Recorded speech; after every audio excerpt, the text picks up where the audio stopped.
Hey everyone, it is Harlan Kilstein, and I am here to welcome you to our Dogington University program. And we are sponsored by our good friends at Merrick Pet Care. We're going to be talking about nutrition in this series. And I want you to know we've been planning this series for a very long time. What you're going to hear in the upcoming series of seminars is information that you've probably never heard anywhere before. Some of the things are questions that you've always wanted to know, but you didn't know where to ask. And our good friends at Merrick have helped us in putting together a collection of the finest experts in the world. Um, our friends at Merrick are the leader in the real pet food revolution. It is food worthy of a fork. And they make a wide variety of dry and wet dog and cat food available nationally at Petco and at pet independent specialty stores. Now, you should know about Merrick. Number one, it's made in the USA in the Merrick kitchens. There are no ingredients from China. And, we've been talking about stories from China over the past year.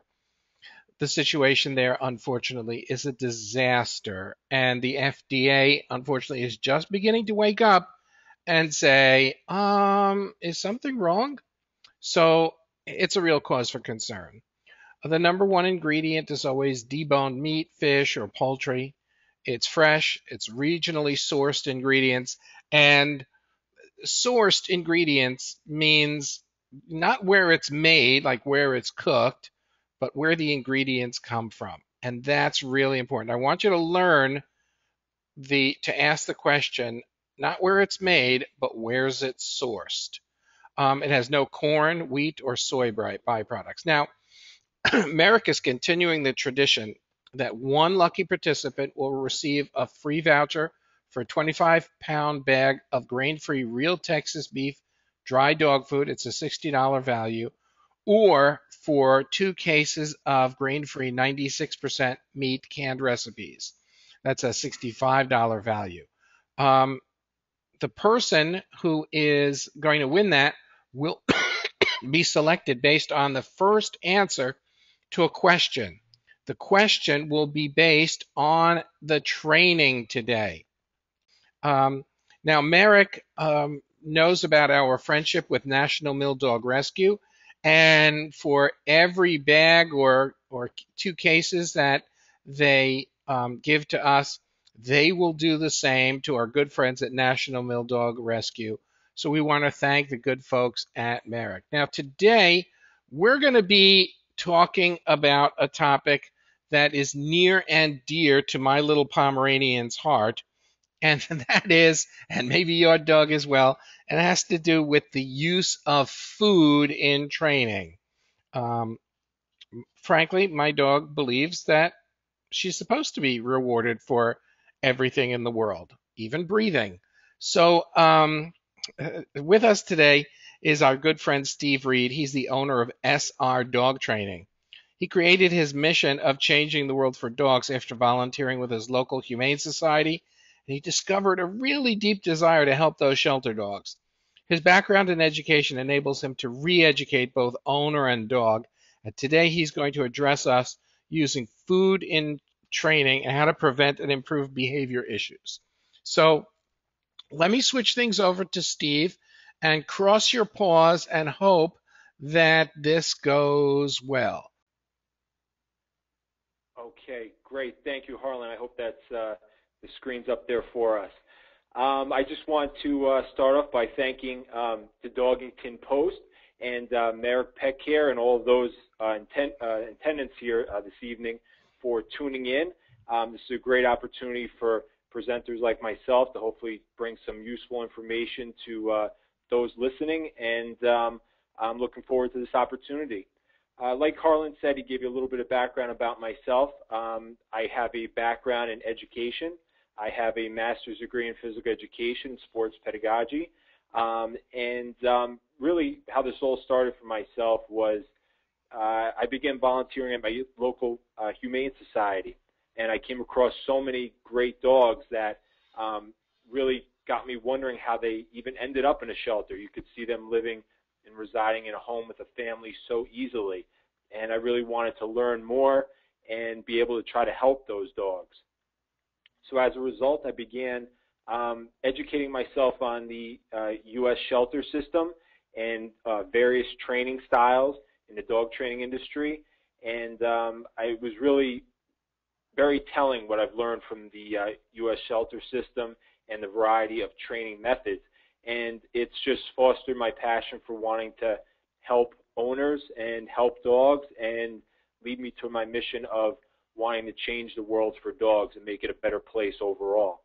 So my goal for our presentation this evening is I hope you could take away at least one piece of information that you found informative or helpful that you can apply to your life and your dog, and one piece of information that you can share with friends, family, and fellow dog owners. Because like I said, my mission is changing the world for dogs, and the only way for us to do that is to get good quality dog training information out to the public and out to everyone. So let's head on with our presentation, which I want to try to address the importance of food in dog training. So my philosophy basically centers around providing owners making them feel empowered with the information and the content that's appropriate for them based on their situation for their dog, so that way they can go forward and create that happy and safe lifestyle that they want for their dog. I see a lot of dogs lacking the structure, the leadership, and the training that they need, and the owners very desperately want to provide that to their dog. They're just not sure how to do it. There's so much misguided information out there in a variety of sources that it's hard to weed through that. So my philosophy is try to bring the correct information to the owners, so that way we can have owners living happy and healthy lives with their dogs, as well as helping keep dogs out of shelters and help get them out of shelters. So let's move on here. For our purposes tonight, we're going to be discussing behavior issues. What is a behavior issue? For our purposes, we're going to say it's anything that the owner deems inappropriate. So for one owner, something might be considered a behavior issue, whereas for another owner, it might not be a behavior issue at all. One owner might not mind that their dog barks at people that walk by the house or someone that comes to the door. They might like that quality in their dog, whereas another owner, that might be completely inappropriate for them based on their living situation or whatever they deem appropriate. So we're not here to say whether something's a behavior issue or not, really. It comes down to what the owner thinks is a behavior issue for their dog and what they want to address. So every time I get a call from a new client and they tell me that they're experiencing a certain behavior issue or something they want to improve upon with their dog, the first thing that I want to do is, when we sit down for our initial assessment, is to determine the underlying cause of whatever that behavior issue is. So it's important that we address, in my opinion, as professionals in the dog training industry, to address the root cause of the behavior issue. We can't simply attack the symptoms of the problem. We need to address the problem. Just as if you were to go to a doctor, we'd expect the doctor to look at something and help us solve the problem, not just put a Band-Aid on it. So I want to help the owner find out what's causing the dog's behavior issue, and then how we're going to come up with a plan and then go ahead and try to successfully accomplish our goals.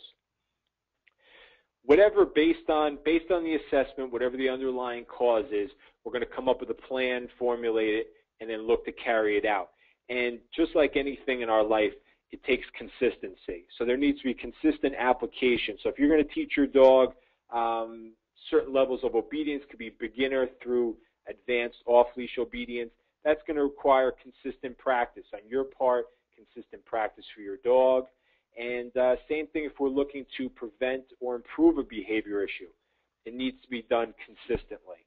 So that's a main thing. Dogs really thrive on consistency and what is expected of them. So, for example, we don't want our dog jumping on guests, or we don't want our dog jumping on us. We need to be consistent with our expectations.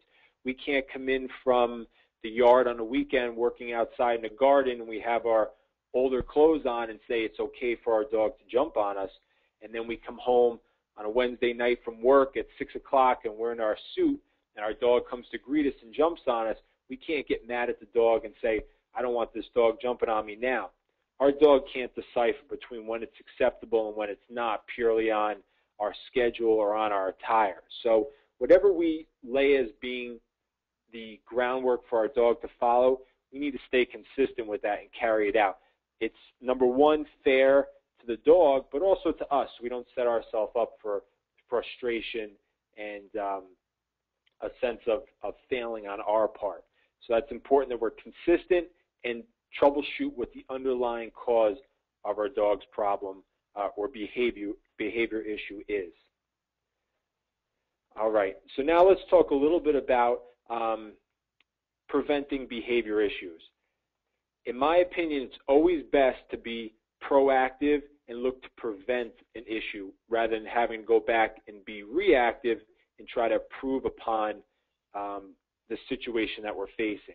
Now, is that always possible? No, it's not always possible to prevent an issue. If you get a dog as a puppy, then you can, hopefully have a better shot at laying a solid foundation.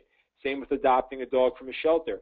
As soon as you bring the dog into the home, lay that groundwork of what your expectations are right from the start. So you don't want to let that time go by and let behaviors that we consider undesirable to start manifesting themselves. So we want to really lay that foundation appropriately and right from the start. All right, so if we're looking to prevent the problem, whether it be utilizing food in our training or just in general, we want to try to get some of these components in as quickly as we can. So early socialization is very important. So we want to try to socialize our dog, just like we're socialized in different settings with our everyday routine, just like you would expose our children to different activities, different places, different things.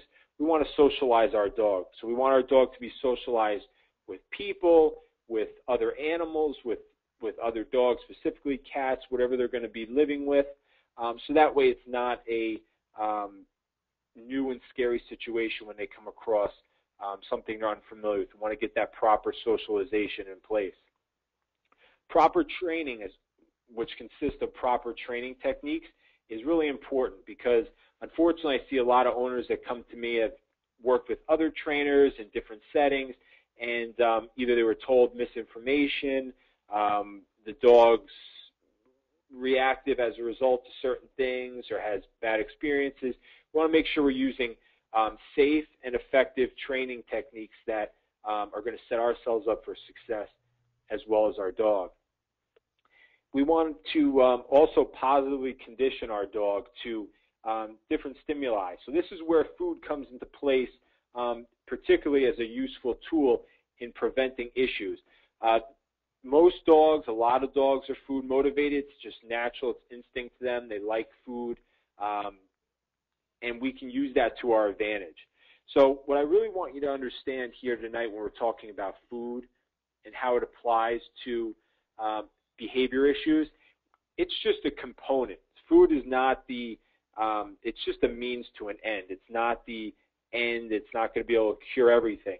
We're using food as a tool. So just like if you hire a carpenter to do some work, that carpenter is going to have many tools in his toolbox to help accomplish his goal and achieve his goal. Just as a trainer and as a dog owner, we want to have different avenues to utilize to help that dog, to work with that owner, and food being one of them and being a main component of that. So I want everyone that's listening in here just to understand that food is not necessarily going to be our cure-all, but rather it's something that we're using to get us to our end goal.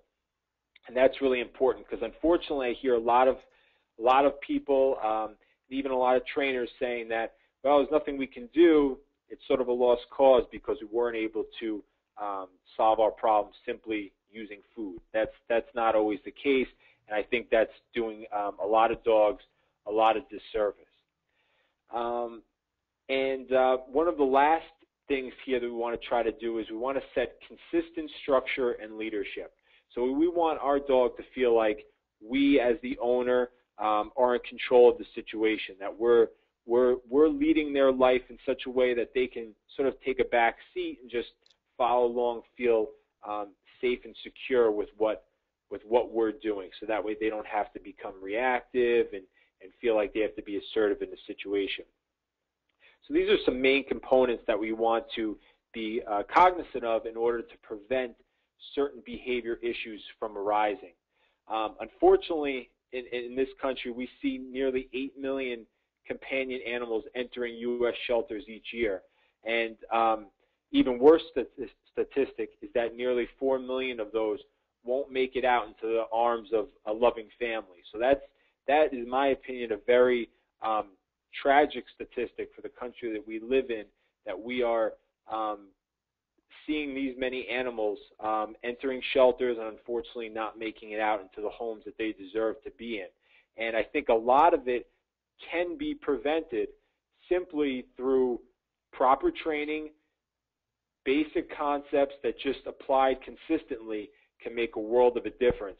And I've seen this countless times, and this is what I want to try to get out to everyone, that we can make massive changes here through some simple techniques, some simple protocols just done consistently, and we can really have a lot, a greater success rate with animals being in loving homes instead of in shelters or in worst case scenarios. So all this can be, not all of it, but most of it can be prevented through proper training if we look at it in a proactive way.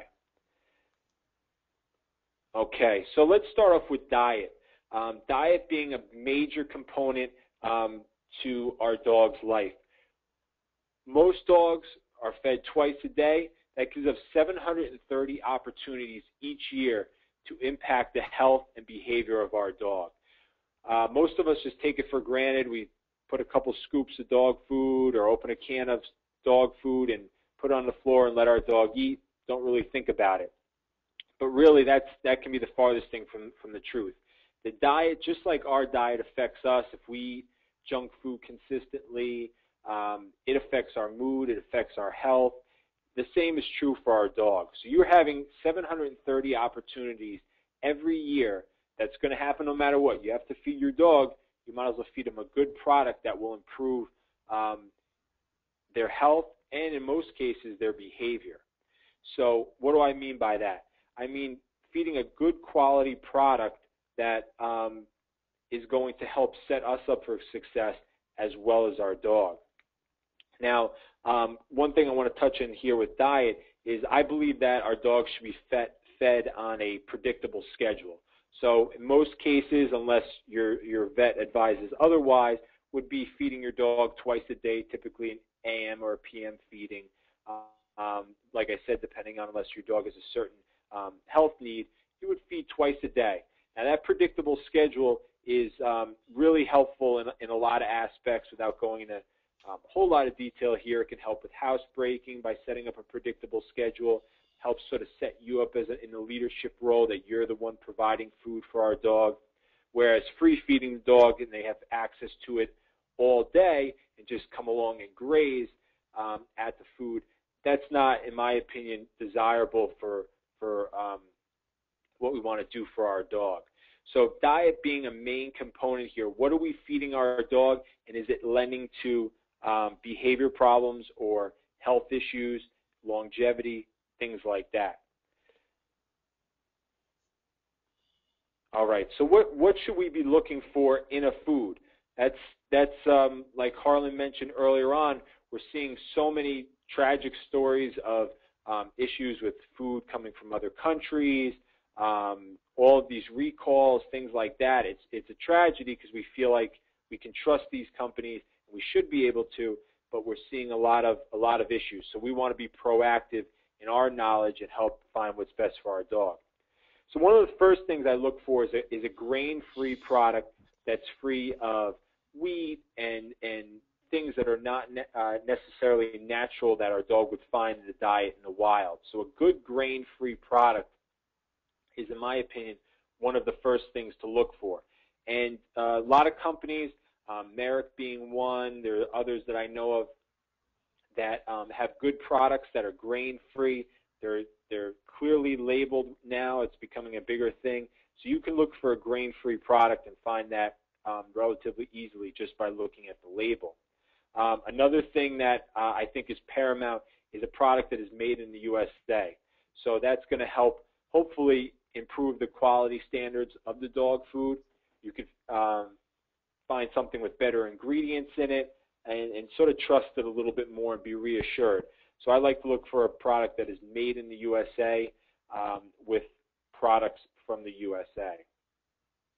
Now, another big one that most people aren't aware of is looking for a dog food that's free of common allergens. So common allergens for dogs can be corn, wheat, soy, gluten, things like that that could bother our dogs are found in a lot of these commercial brand products that we think are terrific for our dog, but might not necessarily be so. So I always look at the label and look to make sure that the dog food and dog treats. So if I'm treating my dog with a dog treat, I look at these same components that I'm looking for in the dog food. I look in the treats as well. Because if you have a grain-free, made in the USA, allergen-free dog food, but then I'm treating the dog frequently throughout the day with different treats that don't meet these criteria, it's sort of undermining to some degree what I'm looking to achieve. So I look for these same qualities in the dog treats that I'm using. Now, you might say, well, why are allergies an issue for my dog? My dog doesn't have any allergies, you might think. You know, in a lot of cases, I think that's not true. The allergies definitely impact our dog. They lead to irritability, excitement, anxiety, frequent licking or chewing of the paws, housebreaking issues. You come home and your carpet's ripped up. You know, why is that? It could be a separation anxiety issue, of course. It could be just a housebreaking issue, and it could be from an allergy. Now, to determine what that is, you would have to, you know, work with a professional. That's where the determining an underlying cause, not just attacking a symptom, comes into play, which I mentioned earlier. But I talk to a lot of owners, whether it's you know, on the internet across the country, in person, in my training area, that we see a lot of issues.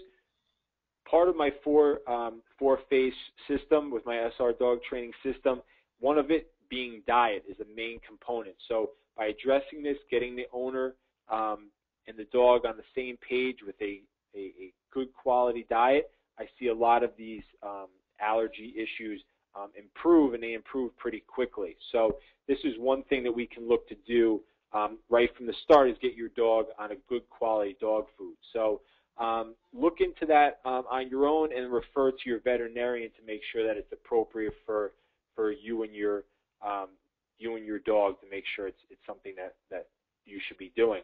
I also look for dog food that is free of additives and fillers. So I want what the label says, I want to make up the bulk of the food. So I don't want there to be additives and fillers in there. I want lean, good quality protein. I want good quality carbohydrates, fat sources. I don't want just these corn fillers and whatever else they add in there.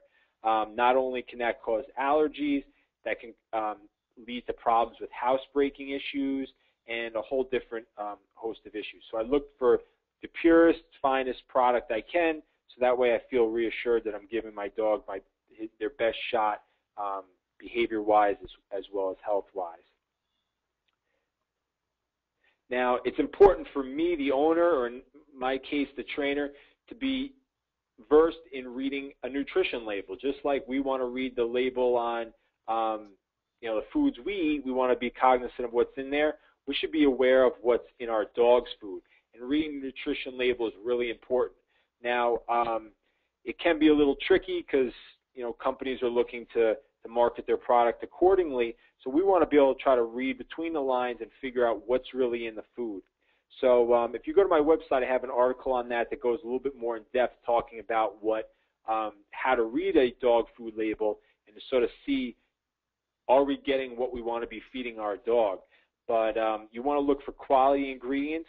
The ingredients that are listed on the dog food label are listed in order of predominance. So the higher up the ingredient is listed, that makes up the bulk of the product. So we typically want to look for a protein source that's higher up there. We also want to look at what the protein source is, what the carbohydrate source is, what is the fat source that's in there. Those are all key things. So is it chicken meal or is it chicken byproduct? The label can say chicken, but which is it? Chicken meal, which is the lean portion of the chicken, the meat itself, or chicken byproduct could be anything in the chicken. So those are important things to be aware of. So I would check that out, and I would look into that, make yourself more versed in how to read nutrition labels, so you know what you're getting and what you're feeding your dog is really what you want to be feeding your dog. So definitely look at that. We can address a lot of issues right off the start by making a simple change in the diet. You're going to be feeding your dog anyway. You might as well feed them the best product that sets them up for the best longevity of their life, best quality of health, and hopefully improving their behavior issues as well. So let's take a look now. So we're talking about improving behavior issues. So what happens if we weren't successful or fully successful in preventing a behavior issue? What are we going to do now in order to help ourselves and to help our dog? So that's a pretty common one, and there's no reason, if you are having a behavior issue with your dog, to feel like it's really a lost cause. It's something to be proactive about and getting started as soon as you can. So let's take a look at first of all some factors that influence the rate and the extent of behavior improvement. So if you're looking to improve your dog's behavior, we need to see what are some different situations that could affect our success rate and what's possible for the dog. So the dog's age definitely is a factor. It's definitely not with the old adage, the old adage that says you can't teach an old dog new tricks. By no means is that true. You can definitely work with any age dog and look to improve upon their current behavior level. Now, granted, it might be easier for a younger dog who hasn't had this behavior as long than it would be a dog that's older, that's had a certain behavior for a long time, but we can definitely make improvements with a proper training program and protocol in place. Now, early socialization. So what happened during those formative years for that dog? Were they properly socialized? Was there lack of socialization? Was there poor socialization? And all of those things affect, especially in the formative years, just like with a child during those younger years, a lot gets developed then that we see later on in the dog's life. It's important that we, if we have a younger dog, socialize them appropriately, do things the correct way, but that does affect the dog later on as well. All right, so genetics, are they inborn traits? Now that's a big one that a lot of people overlook. And now this is where, if you're a professional in the industry, it's important, like I said, to get the proper underlying cause. Now, this is where the nature versus nurture comes into place. Is what we're seeing a genetic issue? Now, if you have two dogs that are both parents are shy and timid, more than likely, if they have a puppy, that puppy is going to be shy and timid. That's a good probability. Just like if you have two aggressive dogs and they have a puppy, maybe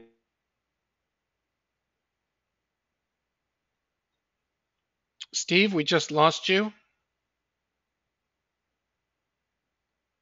that puppy is going to be aggressive. Hey, Steve, could you back up a moment because we lost your sound went out. Who knows? Steve? Yes, you there? Yeah, Steve, your sound is going in and out.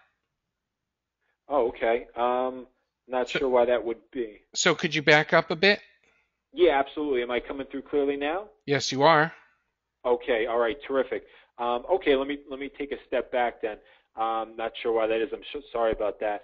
Um, okay, so we're talking about the improving behavior issues. We want early socialization during those formative years, and genetics being another main component to what we see with a lot of dogs. Now, if you have two dogs that have a puppy, but they're naturally shy, there's a good inclination that the puppy is going to be on the shy side as well. Two aggressive dogs with aggressive tendencies might have more of an aggressive dog or puppy. So it's important when you're working with a professional, or if you are a professional, that we make proper assessments so we can know if it's nature versus nurture. Are we working something that's genetic and inborn, which you could still improve upon, or is it something that is nurtured, that was happened during the early socialization period, things like that. So we want to make sure we know what we're working with. Is it a genetic problem, or is it one that was nurtured along the way? All right, now how long has this behavior been ingrained? So that definitely plays a role. If certain behaviors have been going on for extended periods of time, for a number of years, that's going to definitely impact things just like they are with us. If a habit has been going on for such a long time, it tends to take more time for it to work its way out, might be a little bit harder in some regards versus a behavior that just started for a couple weeks. So whenever I get a call from an owner, I'm just talking to a dog owner out on a walk, whatever it might be, I always encourage them to address whatever their behavior issue might be as soon as they can. Don't let that become more ingrained. So, like I said earlier, if your dog jumps on guests, don't let that happen every time they meet somebody. Don't continue to let them jump on guests. That's just reinforcing that behavior. It's becoming more ingrained. If you have a dog that's begging at the kitchen table, try to address that as soon as you can. Don't let it go on and get worse and become more ingrained for the dog. So all of those factors that come into play, and I always encourage owners to address these behaviors as soon as possible. Don't put it off. Try to correct it as soon as you can. All right. So let's talk about preventing and improving behavior issues. So this is some of these concepts that we're going to talk about now. You can utilize in preventing an issue or looking to improve an issue. So now, if we're talking about utilizing food and treats in dog training as a tool to use, not, like I said earlier, not a means or the end, but as a tool in our toolbox to help our dogs, we want to try to use something that is motivating for them. Most dogs are food motivated. Some dogs are toy motivated, motivated for praise or affection. But if we're talking about food here, we want to find a food that is really ideal for that dog. So you want to find the treat that your dog really likes and is eager to work for. So in a lot of cases, it could be, typically a soft treat, a smelly one that the dog really wants to be engaged and active for. Every dog's a little bit different. Some dogs will work for plain dry dog kibble. That's fine too. You want to try to spend, just try a couple little different things, see what treats your dog really is excited to work for. Once you find that, then use that as your training treat. So that's going to play a big role, because just like with us, we're more eager to do something if it's the reward that we want to get. So if your dog knows that you have something they want, they'll be more actively engaged, which is what we want in the training process. So let's take a look at a couple of things we can do here for preventing and improving. One of my main components is obedience training. Now, obedience training is important because it allows us to basically gain better control of our dog in the different situations that arise in life. So if I have a dog that's obedient to me, what I mean by that is the dog respects me and they listen to me. They're not just simply bartering to get a treat out of me, but rather they're listening to me and respecting my command. Now, as a result, we can prevent a lot of problems. So we can prevent the jumping on guests if our dog is obedience trained. We can prevent leash pulling issues, a whole host of different issues if our dog is highly obedience trained. We can then, in turn, if we're having behavior issues, we can improve upon them through having a dog that's obedient and complies with our commands. Now, we're going to use food as a reinforcer. So we're going to reinforce the commands that we want to work on, the behaviors we want to achieve. So we're going to reinforce anything that we want our dog to continue to do. We're going to encourage that, and one way of doing that is using food as our reward. Now, you can use praise, affection, toys. Those are all other possible reinforcers, but food is a big one, and that's our topic of conversation for this evening. So we're going to be utilizing that.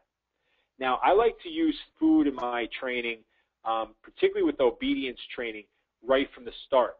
Now, I'm going to use treats to help reinforce and encourage the dog so that way they learn the command that I want.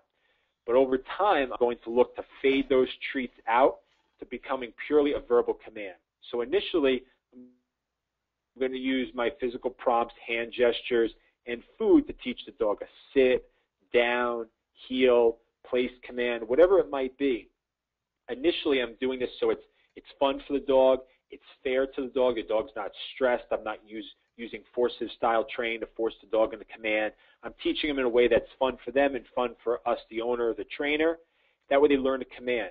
In time, I'm going to fade that treat out, though. I don't want to always have to be relying on treats. That's the main thing here. We want to use treats as a tool and for our advantage, but not a crutch that we have to rely on. So I'm going to be fading those treats out so that way I can rely just on verbal commands, not even hand prompts. So if I come walking in the house with my hands full of groceries, my dog's excited to see me, maybe they want to get petted, they come over, start to jump, I could say, max down. You can go into down and relax right there. I don't need to use a hand prompt. I don't need to bribe them with treats. They'll comply with the command. So that's what we want as our ultimate goal, a dog that is obedient to us purely on verbal commands. No hand prompts, no treats, and that's what our ultimate progression is looking for. Now, what I like to have is a dog that's completely on and off leash reliable with our commands. Now, what that means is when we're taking the dog out on a leash, we're going to the vet, we want the dog to be reliant, compliant, and obedient. A lot of people like off-leash reliability, which I work with a lot of owners to do as well. So this all starts, whether it's on-leash reliable and off-leash reliable, all starts from the same groundwork of using food as our reinforcer and tool to teach the dog these commands and to reinforce what we want our dog to do. All right, so we're talking about reinforcing a behavior, whether it's reinforcing a new command, reinforcing our dog to keep all four paws on the ground when meeting people rather than jumping, whatever it might be, the timing is really important. So timing for dogs needs to be virtually immediate. So if we're looking to encourage and reinforce a behavior or discourage or punish a behavior, that has to come, the correction or the praise or the reinforcer needs to come within 1.5 seconds or less. So what that means is if I say to my dog, Max, sit, good boy, as soon as he sits, that treat has to be right there. As soon as his body makes contact with the ground, I want to reinforce him with a verbal praise or food reinforcer. Immediately. Any longer than 1.5 seconds, our dog does not make as quick of an association. Now, we see this issue of timing come up a lot in housebreaking. So if a dog has an accident in the home and we don't see them have the accident right in front of us, there's no way we can teach our dog that what they did was not what we wanted, was inappropriate. So if you go to work, you come home, and your dog has an accident in the home while you're gone, it's 3 o'clock in the afternoon, the dog has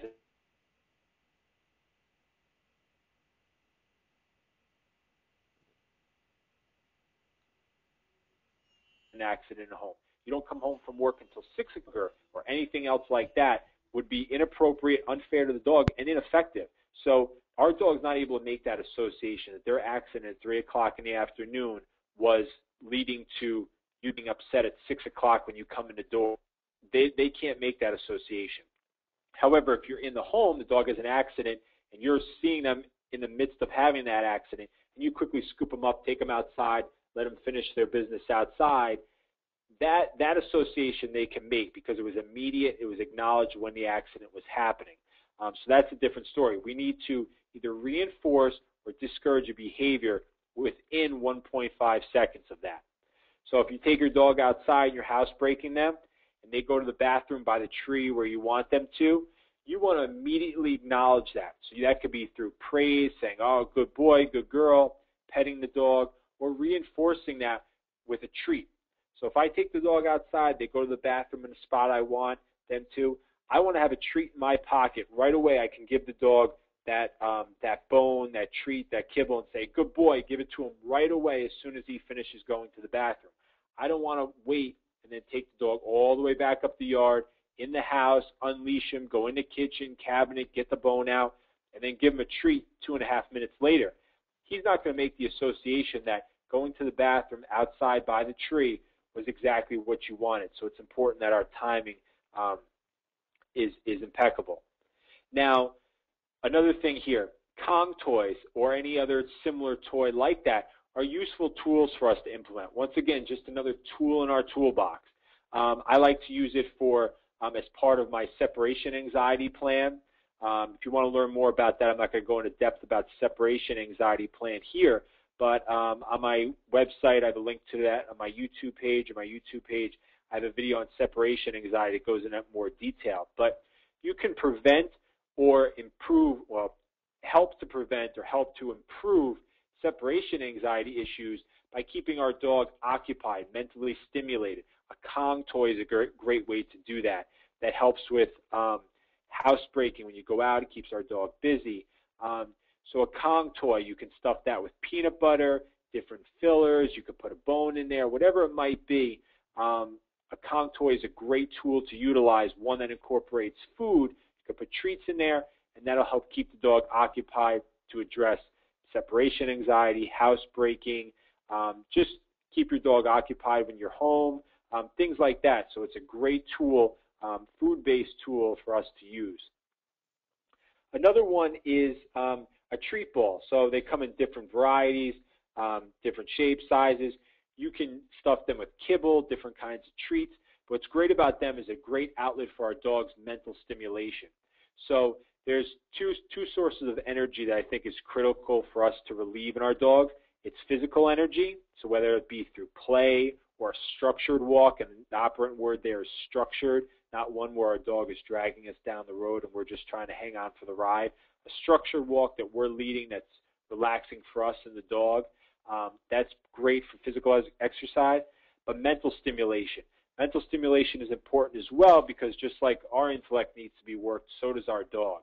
So that can be achieved through obedience training, the use of food in obedience training in general, but also through a treat ball. We could stuff that ball full of treats, let the dog stay occupied with that. That's great when you leave your dog home, you go to work. Great way to keep him occupied for a little while when you leave. Helps with separation anxiety or just the mental stimulation. Even when you're home, you can let your dog be occupied with a treat ball. So those are some possible tools, techniques, obedience training being a huge component in preventing and improving behavior issues. Because once again, an obedient dog that listens to us because they respect us, they understand the commands, and it's important for our dog to be obedient in all situations. And that's where the 3 Ds of dog training come in: distance, duration, and distraction. So one of my articles, Dogington Post actually posted not too long ago, where it talks about the 3 Ds of dog training. I'd encourage everyone to go on there on Dogington Post, look at my article, 3 Ds of dog training. It's also on my website. Distance, duration, and distraction are 3 components that need to be, in my opinion, spot on in order for a dog to be obedient. We want there to be duration. The dog can stay in their command for a reasonable amount of time. Distance, we're able to get distance from our dog, but yet the dog remains in command. And distractions, we want our dog to be reliable in a variety of distractions, variety of stimulus, so that way we feel our dog is truly obedient, not just listening to us in a sterile environment, in an empty room. That looks great, but it's not practical when you get out into the real world, to a dog park if you choose to go there, to the vet, wherever it might be. We want an obedient dog. And the way I proof that is to make sure that my 3Ds are in place and the dog is proofed on that before I feel comfortable in saying that dog is fully trained. So I just want to thank everyone for attending this evening, and I think maybe we'll turn it over to some questions, and hopefully try to address some of your questions this evening. Okay, we've got lots of questions. Thanks so much, Steve. Let's go back and start looking for questions.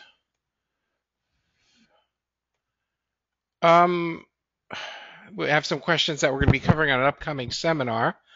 My vet told me that a large number of dogs are allergic to chicken protein. According to her, it's a larger amount of dogs than those allergic to grains. What have you got to say? Well, that's an interesting point. Certainly, there are dogs that are allergic to chicken, and that's that's an important thing to be aware of. That's something you want to consult with your vet. The difference, though, between chicken and grains is with chicken, we're talking about the protein source in the food. So it could be chicken, it could be fish, it could be duck. That's the protein source. The grains, we're talking about, whole grains, where basically the carbohydrate source is coming from. So it's sort of two different components to the food.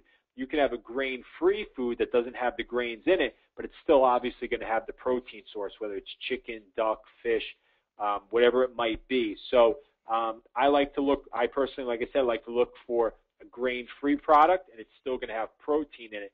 So you could have a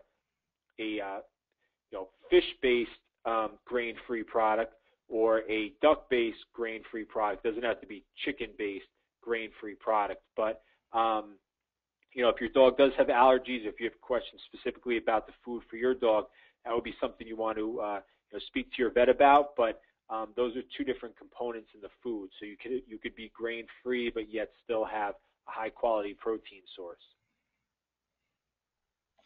Okay. Please list some common allergens that are found in food. I know you covered this, but can we go over that again? Sure. Yeah, absolutely. So some common allergens are corn. Corn is a big filler in food because it's cheap. It takes up a lot of weight in the food. So if you're feeding your dog a cup and a half of food, the bulk of it in a cheaper product could be made up of corn and fillers. So that's pretty common. That's why I try to avoid that. So I know I'm getting the purest food, purest quality that I want for my dog. So corn, wheat is another common allergen, and soy. Those are also another one. And those allergens can contribute to a lot of physical issues, ones you might want to talk to your vet about, but also different behavior issues, so irritability, excitement, so high energy, excitement, anxiety, housebreaking issues. We see dogs that lick their paws a lot, chew on their paws. Just like if we have a reaction to something, or something's not making us feel comfortable, we're going to act differently, and we can obviously communicate that a little bit better, but to our dog, it comes out in what we might deem as being a behavior issue. So corn, wheat, soy, those are common allergens, and like the previous listener mentioned, some dogs might be allergic to chicken. That might be an allergen for one dog, but not necessarily another. So there are a variety of allergens, but those are some common ones. Okay. What are your feelings on salmon oil or coconut oil as a supplement to their food? That's a good question. Some people do like to supplement their dog's diet with a variety of supplements, whether it's coconut oil, different oils like that. Some people like to add, healthy probiotics to the food, whatever it might be. That I think is a personal choice for your dog. That's something you might want to take up with your vet to see if it's appropriate, if there's a deficiency that's needed. Some people like to feed their dog a raw diet. You might need to supplement with different supplements to make sure your dog's getting a well-rounded diet. So I'm not opposed to certain supplements and oils to be added. I think if you have a good quality dog food, then you don't really need to supplement as much. Every dog is different, so you might need to. So it's something you want to look into more holistically and sort of see if there's a deficiency that would require it. Same thing with different supplements for joints. A lot has to do with the dog, the breed. Maybe a dog has predispositions to, hip dysplasia, hip issues, whether that's inherent to the breed or whatever it might be. So those factors come in. That's a little bit more on a case-by-case basis. I don't like to generalize on supplementing with different things. But I think a solid, good quality dog food will get you a good foundation to go off of. Okay.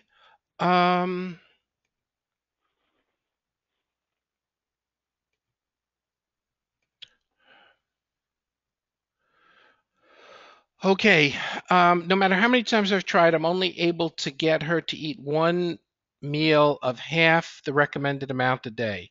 I supplement a little bit with sweet potato, romaine lettuce, and carrot salad with cottage cheese and banana and blueberry yogurt, plus a grain-free treat. Any thoughts?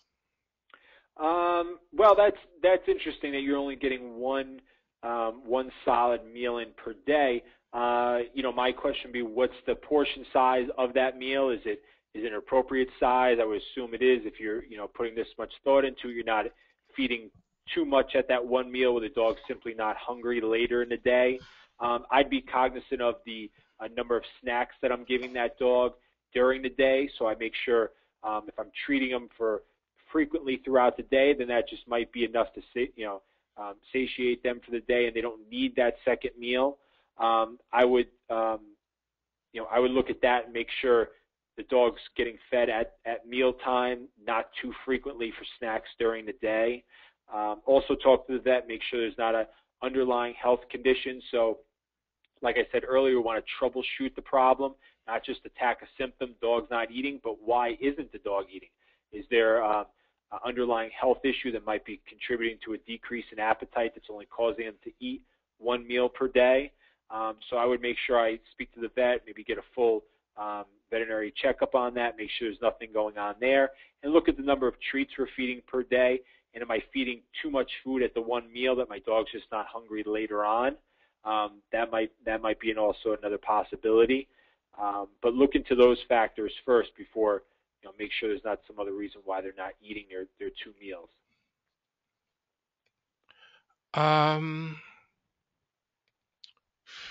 We're going to go for one more.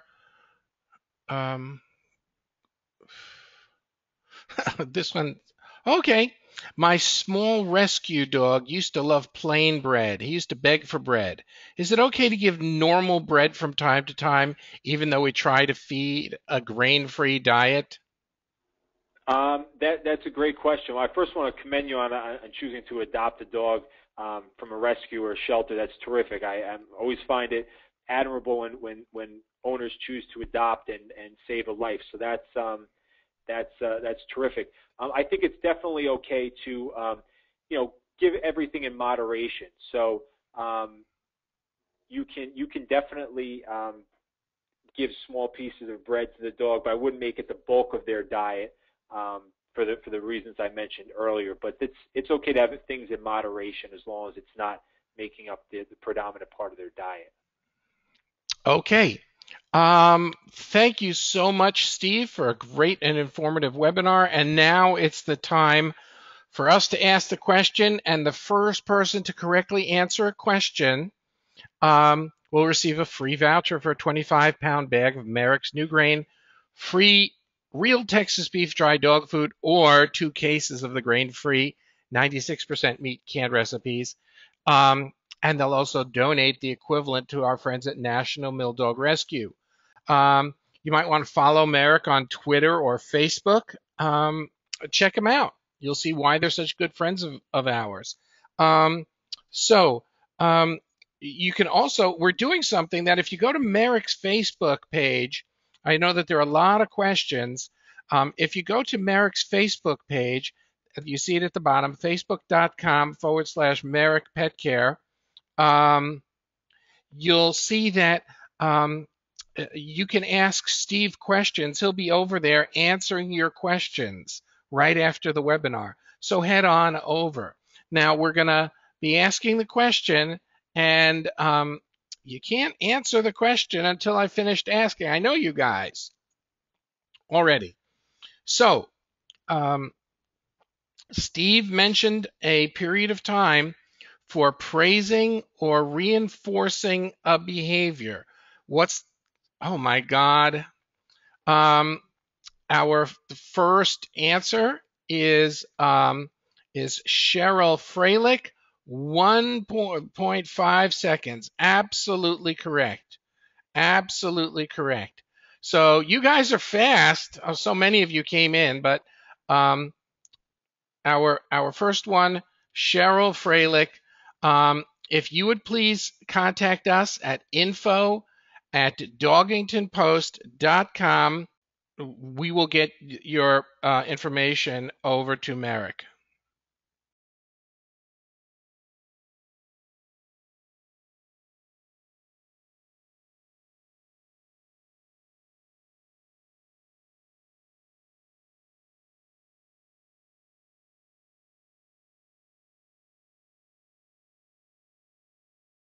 Thanks, everybody, and have a great evening. Thanks again, Steve, and thank you to our friends at Merrick.